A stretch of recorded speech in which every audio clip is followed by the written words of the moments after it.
بسم اللہ الرحمن الرحیم۔ السلام علیکم معزز طلباء کرام، آپ سب کیسے ہیں؟ آج ہم نور الانوار کے سبق نمبر 403 کو پڑھیں گے۔ آج کے ہمارے سبق کا عنوان ہے دوسری تفریح۔ چونکہ گزشتہ سبق میں بھی ہم نے امام شافعی علیہ رحمہ کے مذہب پر ایک تفریح کو پڑھا ہے، تو اسی حوالے سے امام شافعی علیہ رحمہ کے مذہب پر ہی دوسری تفریح کو پڑھتے ہیں۔ آج کے ہمارے سبق کی عبارت وجوز التکفیر بالمال سے شروع ہوتی ہے۔ آئیے سب سے پہلے عبارت پڑھ کر اس کا ترجمہ کرتے ہیں، اس کے بعد باقاعدہ وضاحت کی طرف بڑھتے ہیں۔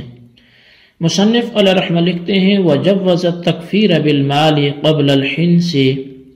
اور حانث ہونے سے پہلے کفارہ بالمال کو جائز قرار دیا ہے۔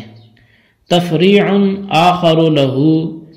یہ امام شافعی کے لیے دوسری تفریح ہے۔ ای اذا حلف واللہ لا افعل کذا ولم یحنث بعد، یعنی جب کسی نے قسم کھائی کہ واللہ لا افعل کذا، بخدا میں ایسا نہیں کروں گا،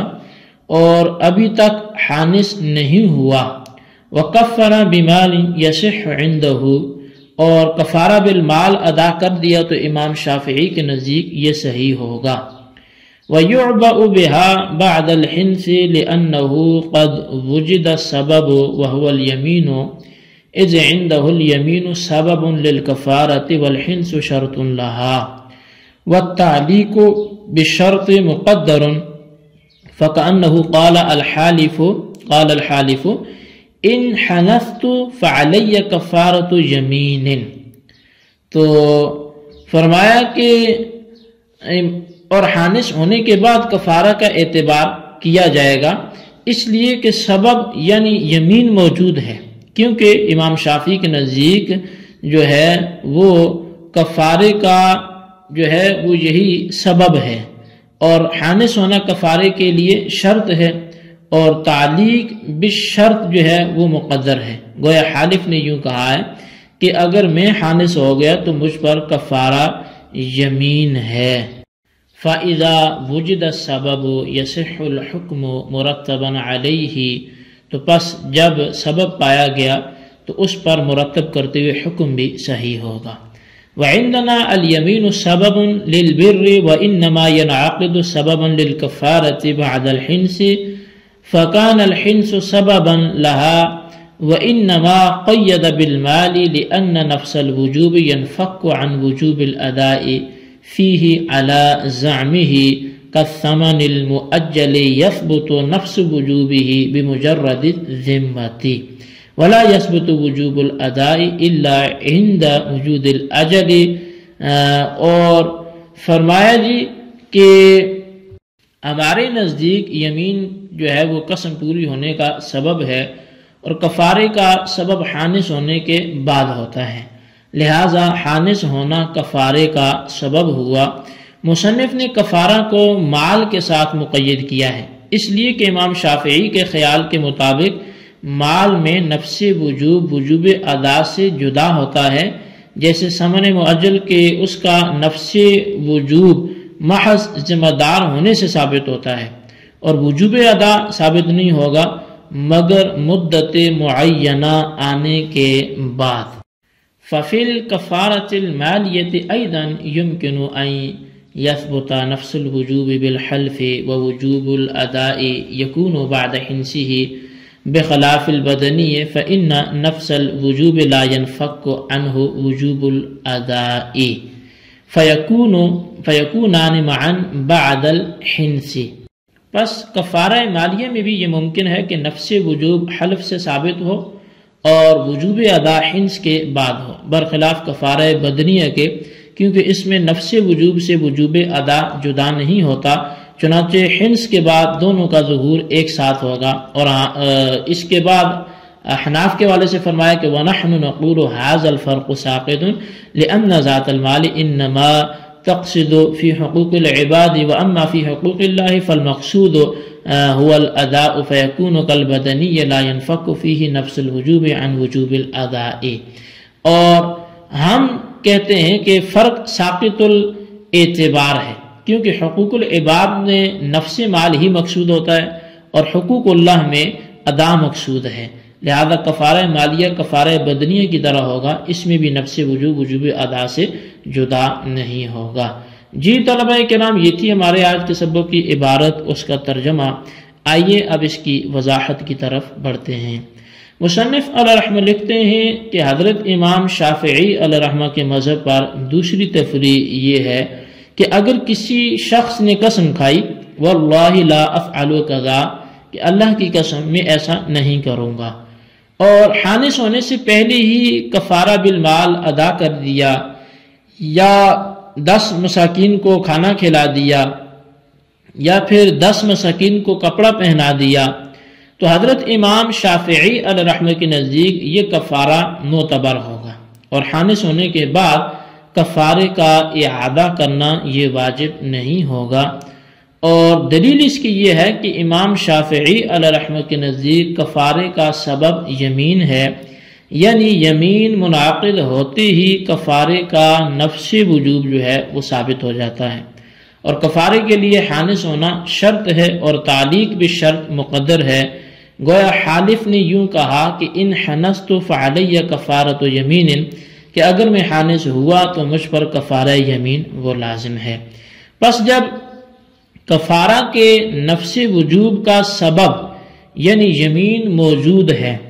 اگرچہ وجوب ادا کا سبب یعنی حانث ہونا وہ موجود نہیں ہے، تو اس پر حکم کا مرتب ہونا یعنی کفارہ کا ادا کرنا بھی یہ درست ہوگا، جیسا کہ نصاب کا مالک ہونا اب وجوب زکوٰۃ کا سبب ہے، اور حولان حول یعنی سال کے گزر جانا اس کے لیے شرط ہے۔ بس اگر کسی نے حولان حول سے پہلے ہی زکوٰۃ ادا کر دی تو اس کی یہ زکوٰۃ ادا ہو جائے گی، اور حولان حول کے بعد اس کا اعادہ یہ واجب نہیں ہوگا۔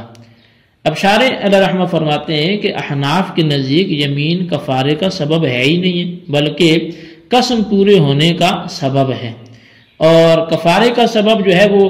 حنث کے بعد ہوتا ہے، لہذا کفارے کا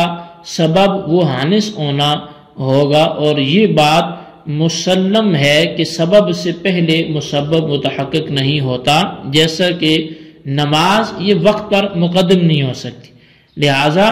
سبب یعنی حانث ہونے سے پہلے کفارے کا ادا کرنا کس طرح جائز ہوگا؟ تو شارح کہتے ہیں کہ مصنف نے کفارے کو مال کے ساتھ مقید کیا، یعنی کفارہ بالمال کو حانث ہونے پر مقدم کرنا یہ جائز ہے، لیکن کفارہ بدنیہ جیسے روزے ہیں تو ان کو حانث ہونے پر مقدم کرنا یہ جائز نہیں ہے۔ اچھا، اس فرق کی وجہ یہ ہے کہ امام شافعی علیہ رحمہ کے نزدیک مال میں نفس وجوب ادا سے جدا ہوتا ہے۔ مثال کے طور پہ اگر کسی شخص نے 1 ماہ کے ادھار پر اپنا غلام فروخت کر دیا تو ثمن معجل کا نفس وجوب تو عقد بے کے وقت ہی مشتری کے ذمہ ثابت ہو جائے گا، لیکن وجوب ادا 1 ماہ کی مدت پوری ہونے کے بعد ثابت ہوگا۔ اب ملاحظہ فرمائیے کہ یہاں مال کا نفس وجوب ادا سے جدا ہو گیا ہے۔ اسی طرح کفارہ مالیہ میں بھی نفس وجوب تو قسم سے ثابت ہو جائے گا، لیکن اس کا وجوب ادا وہ حانث ہونے کے بعد ثابت ہوگا۔ اس کے برخلاف کفارہ بدنیہ کے کہ اس میں نفس وجوب ادا سے جدا نہیں ہوتا، لہذا کفارہ بدنیہ کا نفس وجوب اور وجوب ادا دونوں حانث ہونے کے بعد ایک ساتھ ثابت ہوں گے۔ تو غرض یہ کہ جب کفارہ بدنیہ میں نفس وجوب ادا سے جدا نہیں ہوتا بلکہ دونوں کا ثبوت حانث ہونے کے بعد ہوتا ہے، تو کفارہ بدنیہ کو حانث ہونے پر مقدم کرنا جائز نہیں ہوگا، اور کفارہ مالیہ میں چونکہ نفس وجوب ادا سے جدا ہوتا ہے اس لیے کفارہ مالیہ کو حانث ہونے پر مقدم کرنا وہ جائز ہوگا۔ اچھا، ہماری طرف سے اب جواب یہ ہے کہ کفارہ مالیہ اور کفارہ بدنیہ میں جو فرق کیا گیا ہے وہ فرق غیر معتبر ہے، اس کا اعتبار نہیں کیا گیا، کیونکہ حقوق العباد میں تو عین مال مقصود ہوتا ہے، لیکن حقوق اللہ میں ادا کرنا مقصود ہوتا ہے، کیونکہ مال فی نفس ہی عبادت نہیں ہوتا، بلکہ عبادت وہ فعل ہوتا ہے جس کو بندہ اللہ تعالیٰ کی خوشنودی کے لیے اپنے نفس کے خلاف کرتا ہے۔ پس جب حقوق اللہ میں ادا کرنا مقصود ہے تو مال بھی بدنی عبادت کی مانند ہوگا، یعنی نفس وجوب ادا سے جدا نہیں ہوگا، اور وجوب ادا کفارہ ہند سے ثابت ہوتا ہے، لہذا حانس ہونے سے پہلے کفارہ بالمال کا ادا کرنا بھی درست نہیں ہوگا۔ جی طلبہ کرام، یہ تھی ہمارے آج کے سبق کی عبارت، ترجمہ، اس کی وضاحت۔ آج کے سبق کو اچھی طرح سمجھیں، اس کے خلاصے کو اپنے رجسٹر پر لکھیں، بالخصوص ان سوالات کے جوابات بھی دیں۔ سوال نمبر 1 یہ ہے کہ امام شافعی کے مذہب پر دوسری تفریح تحریر کریں، اور سوال نمبر 2 یہ ہے کہ مصنف نے کفارے کو مال کے ساتھ کیوں مقید کیا، اس قید لگانے کی وجہ کو بھی تحریر کریں۔ اللہ تبارک و تعالیٰ سے دعا ہے جو کچھ ہم نے پڑھا سنا اسے یاد رکھنے کی توفیق نصیب فرمائے، آمین بجاہ نبی الامین صلی اللہ علیہ وسلم۔